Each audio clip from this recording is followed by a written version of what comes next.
Hi friends, இன்றைக்கி நம்ம வீடியோவில் என்ன பார்க்க போகிறோம் அப்படின்னா, உங்கள் தோல் பராமரிப்பு வழக்கத்தை ஆரோக்கியமாக மாற்ற உதவும் ஒரு 5 சூப்பர் டிப்ஸை தான் நம்ம பார்க்க போகிறோம். பளபளப்பான பிரகாசமான சருமன்றது நம்ம அனைவருமே விரும்பக்கூடிய ஒன்று. சில சமயங்களில் நம்ம சரும பராமரிப்புக்கான சிறந்த தீர்வுகள் நம்ம சமையல் அறையிலே இருக்கும். அவற்றை பயன்படுத்தி உங்கள் சருமத்தை எப்படி பிரகாசமாக மாற்றுறதுன்னு பார்ப்போம். இப்போது நம்ம உப்தான் ஃபேஸ் மாஸ்க்கு தான் பார்க்க போகிறோம். இது ஒரு பாரம்பரிய இந்திய தோல் பராமரிப்பு கலவை.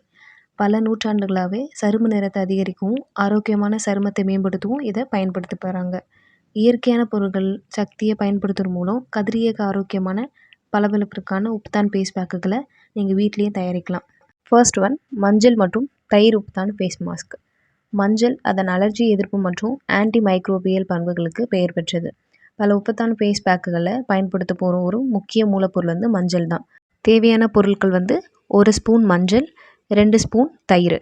இது எப்படி பயன்படுத்தணும் அப்படின்னா, 1 ஸ்பூன் மஞ்சளையும் 2 ஸ்பூன் தயிரையும் கலந்து நல்ல பேஸ்ட் போல் ரெடி பண்ணிக்கணும். இதை உங்கள் முகத்தில் தடவி ஒரு 15லேருந்து 20 நிமிஷத்துக்கு அப்படியே விட்டுடணும். அதுக்கப்புறம் வெதுவெதுப்பான நீரில் உங்கள் முகத்தை கழுவணும். இந்த உப்தான் ஃபேஸ் பேக்குகள் உங்கள் சருமத்தை பிரகாசமாக வைக்கிறதுக்கு உதவி புரியுறது மட்டும் இல்லாமல் உங்கள் நிறத்தையும் அதிகரிக்க வழிவகுக்குது. செகண்ட் ஒன், கடலை மாவு மற்றும் பால் உப்தான் ஃபேஸ் மாஸ்க். பளபளப்பான தோலுக்கான பழங்கால ரகசியம் பீசன்னு அழைக்கப்படுது. இதுக்கு தேவையான பொருட்கள் 2 டேபிள் ஸ்பூன் கடலை மாவு மற்றும் பால்.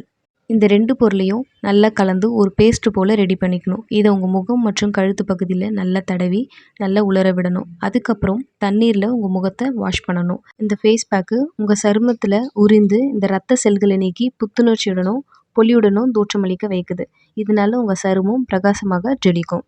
தேர்ட் ஒன், குங்குமப்பூ மற்றும் rose water ubtan face pack. தோல் பராமரிப்புக்கான முக்கியமான மூலப்பொருளான குங்குமப்பூ பிரகாசமான பண்புகளுக்கு பெயர் பெற்றது. இதற்கு தேவையான பொருட்கள் குங்குமப்பூ, ரோஸ் வாட்டர், உளுந்தம்பருப்பு மாவு. இந்த பேஸ்ட்டை தயாரிக்க ஒரு சில குங்குமப்பூவை ரோஸ் வாட்டரில் ஊற வைக்கணும். அதாவது ஒரு இரவு முழுவதும் அப்படியே ஊற விடணும். காலையில் குங்குமப்பூ இதழ்களை நசுக்கி 1 டேபிள் ஸ்பூன் இதோட உளுத்தம்பருப்பை சேர்த்து நல்லா பேஸ்ட் போல் உருவாக்கிக்கணும். இந்த ஃபேஸ் பேக்கை ஃபேஸில் அப்ளை பண்ணிவிட்டு 15 to 20 மினிட்ஸ் ஃபேஸில் அப்ளை விடணும். அதுக்கப்புறம் தண்ணி கொண்டு நம்ம வாஷ் பண்ணணும்.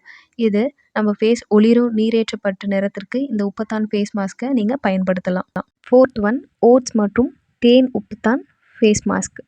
ஓட்ஸ் ஒரு சிறந்த எக்ஸ்போலியன்ட் ஆகும். இது நம்ம சருமத்தில் இருக்க அழுக்குகள் மற்றும் இறந்த சரும செல்களை அகற்ற உதவி புரியுது.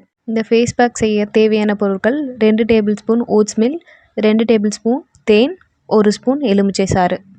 இந்த ஃபேஸ் பேக்கை எப்படி பயன்படுத்தணும்னு பார்த்தீங்கன்னா, இந்த ஓட்ஸ் மீல், அதுக்கப்புறம் தேன், இந்த எலுமிச்சை சாறு இது 3யும் கலந்து ஒரு நல்ல ஒரு பேஸ்ட் போல் ரெடி பண்ணிவிட்டு இதை முகத்தில் தடவி மெதுவாக வட்டை இயக்கத்தில் அதாவது ரவுண்ட் ஷேப்பில் மசாஜ் செய்யணும். சிறிது நேரம் கழித்து வெதுவெதுப்பான நீரில் அதாவது வார்ம் வாட்டரில் நம்ம ஃபேஸ் வாஷை பண்ணணும். இப்படி நம்ம செய்கிறதுனால இந்த உப்தான் ஃபேஸ் பேக் உங்கள் சருமத்தில் மிருதுவாகவும் மென்மையாகவும் பளபளப்பாகவும் மாற்ற உதவும். ஃபிஃப்த் ஒன், சந்தனம் மற்றும் பால் உப்தான் ஃபேஸ் மாஸ்க். இந்த ஃபேஸ் பேக் செய்ய தேவையான பொருள் 1 டேபிள் ஸ்பூன் சந்தனப்பொடி மற்றும் பால். சந்தனம் அதன் இனிமையான மற்றும் குளிர்ச்சியான பண்புகளுக்கான பொக்கிஷமாக இருக்குது. இந்த ஃபேஸ் பேக்கை எப்படி பயன்படுத்துறதுன்னு பார்ப்போம். 1 டேபிள் ஸ்பூன் சந்தனப்பொடியும் பாலையும் கலந்து நம்ம பேஸ்ட் போல் ரெடி பண்ணிக்கணும். இது உங்கள் முகம் மற்றும் கழுத்து பகுதியில் தடவி சிறிது நேரம் கழித்து முகத்தை வாஷ் பண்ணணும். இந்த உப்தான் ஃபேஸ் பேக் நம்ம ஃபேஸில் இருக்க கரைகளை குறைக்க உதவி புரியுது. அது மட்டும் இல்லாமல் எரிச்சலூட்டும் சருமத்தை அமைதிப்படுத்த உதவி புரியுது. இந்த ஃபேஸ் பேக் புத்துணர்ச்சியும் பிரகாசத்தையும் நம்ம சருமத்துக்கு அளிக்குது. அடுத்து உப்தான் ஃபேஸ் பேக்கை பயன்படுத்துவதற்கான உதவி குறிப்புகள் என்னன்றதை பார்ப்போம். உப்தான் பேஸ்ட் பயன்படுத்துறதுக்கு முன்னாடி நம்ம எப்போவுமே பேட்ச் டெஸ்ட்டு செய்கிறது ரொம்ப நல்லது. எந்த ஒரு பொருளுமே உங்களுக்கு அலர்ஜி இல்லைன்றதை உறுதிப்படுத்திக்கிறது மிகவும் நல்லது. நம்ம ரொம்ப ஸ்பீடாக ஸ்க்ரப்பிங் செய்கிறத தவிர்க்கணும். ஏன்னா உப்தான் ஒரு மென்மையான எக்ஸ்போலரியேட்டாக செயல்படுது. நமக்கு நல்ல ரிசல்ட் கிடைக்கணும் அப்படின்னா இந்த உப்தான் ஃபேஸ் பேக்குகளை நம்ம வாரத்துக்கு 2 அல்லது 3 முறை பயன்படுத்தலாம். இதற்கிடையில் நம்ம பயன்படுத்துகிற மாய்ஸ்சரைசர் மற்றும் சன்ஸ்க்ரீன் லோஷனையும் நம்ம பயன்படுத்தலாம்.